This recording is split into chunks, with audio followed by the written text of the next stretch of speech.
Hi guys, I'm Miss Ragosa, and today I want to do a quick tutorial to show you guys how to export NPC face and body textures from characters that you created in the G.E.C.K, so that when you look at them in the game, they have the right textures, their face looks how you made it, and most notably, sometimes especially with NPCs of color, you'll notice that in the game, they tend to have bodies and faces that don't match in skin color. You know, like a Caucasian face and darker body. So if you look here at this NPC I made in the G.E.C.K, notably her skin tone matches. Her face does look how I made it. I gave her some makeup. And so the next thing we're going to do, we're going to go in the game and have a look at her. So yeah, looking at this NPC in the game, this is very wrong. She's not wearing any makeup. She's got this almost Caucasian skin tone on her face and a darker body.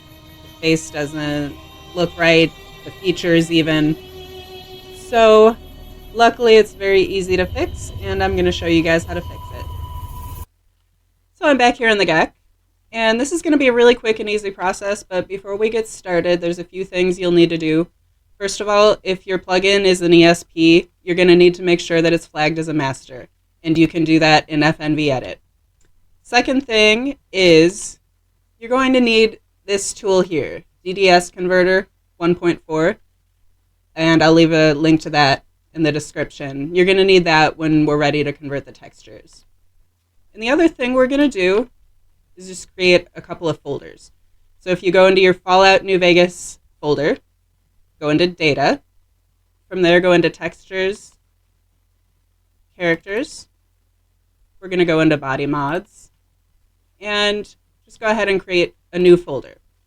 And you're simply going to name this the exact same name as your plugin. So for me, NPCs of color.esp, because that's what we're doing today.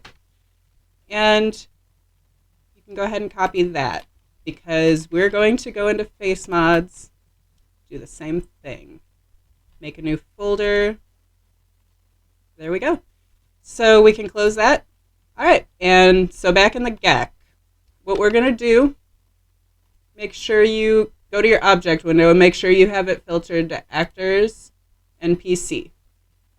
And so you want to highlight any NPCs that you have in your plugin, which for me, it's just this one.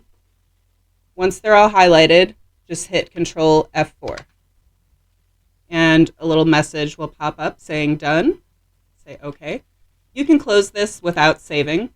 So the output of the Control F4 that you did in the G.E.C.K, it's going to send those textures to one of two places. If you're using Mod Organizer 2 like I am, it's going to export them to your Mod Organizer 2 overwrite folder. And otherwise, it's just going to send them straight to the folders that you created in Data, Textures, Characters. So for me, let's see, I'm going to open up this folder. Body mods. So you can discard any DDS files. The ones that we need to convert are the TGA files. I'm going to go into body mods and also just delete that. Okay. So now I'm going to run my DDS converter. I've got my source folder in my Mod Organizer 2 overwrite folder, textures, characters, body mods, and NPCs of color. My target folder is in the data, textures, characters, body mods, and NPCs of color. You want to make sure the repeat button is checked, make sure Mipmaps is checked, and just hit convert. One file processed. And we're just going to do the same thing for face mods. Target folder, NPCs of color.esp. Convert. One file processed. All right, we can close that. All right, so when we look at this NPC in the game, that's perfect. She's wearing the lipstick, her face and her body match, and her face looks exactly how I made it. So really, this is a pretty quick and easy process. If you do change any of your NPCs at any point after you do this, then you'll just have to do the process again. But overall, it's pretty quick and I think pretty easy. So Give your NPCs the textures that they deserve, guys. And I hope you've enjoyed this tutorial, and thanks for watching.